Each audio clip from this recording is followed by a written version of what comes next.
You walked into a room today, and for 1 second, maybe less, you thought about how you looked, what they'd think, if they noticed the stain on your shirt, if they saw you trip, if they remembered what you said 5 minutes ago. Here's the strange part. They didn't. They weren't watching you at all. Think about the last time you said something a little awkward. Maybe you laughed too loud. Maybe you forgot someone's name mid-sentence. Maybe you wore something you weren't sure about. And for the rest of the day, maybe the rest of the week, it replayed in your head. You were sure everyone noticed. You were sure they were talking about it. You were sure it mattered. But here's the uncomfortable truth. Nobody remembers it the way you do. Because they were doing the exact same thing you were doing. Thinking about themselves. There's a reason your brain does this.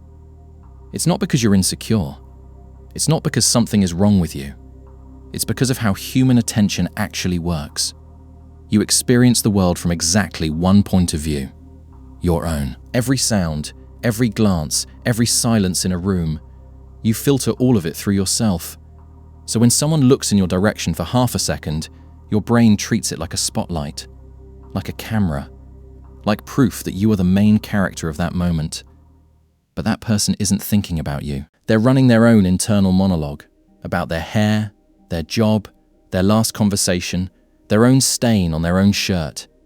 Everyone is the main character of their own movie, and in that movie, you're just an extra.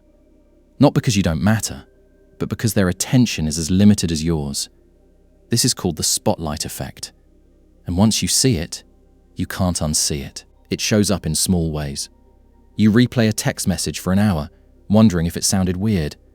They read it once and moved on. You worry people noticed you wearing the same outfit twice. Nobody clocked it. Nobody has the mental storage for that. You feel like everyone at the party noticed you standing alone for a minute. In reality, most people were too busy managing their own moment of standing alone. There was an experiment. Researchers had a person wear an embarrassing t-shirt into a room full of strangers. The wearer guessed that about half the room would remember it. In reality, less than a quarter did. Not because people are unobservant, but because their spotlight was pointed at themselves. Here's where it gets interesting. If everyone is the main character of their own story, then everyone is also under their own spotlight, worried about the exact same thing you are. The person you think is judging you? They're probably wondering if you're judging them. The silence you found awkward? They probably found it awkward too, and assumed you were the one comfortable with it. This is the twist. The fear of being watched isn't proof that you're being watched. It's proof that you're human. Because everyone carries this same fear, quietly, at the same time, in every room, at every gathering, in every conversation. You are not the exception. You are not more watched than anyone else. You're just the only person who can hear your own thoughts. This changes something important. Most of the anxiety you feel in social moments isn't about what people think of you. It's about what you think they think of you. Two very different things. One is real. The other is a story your brain built, using itself as the only reference point it has. And the moment you realize other people are running the same story about themselves, the pressure disappears a little. Not because people stop looking, but because you realize they were never really looking in the first place. You are not being watched as closely as you think. You are not being remembered as vividly as you fear. You are not the center of the room. Neither is anyone else.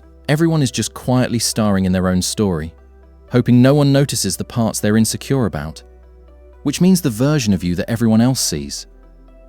It's a small, blurry background character, not because you don't matter, but because they're too busy being the main character of their own life to notice you're the main character of yours.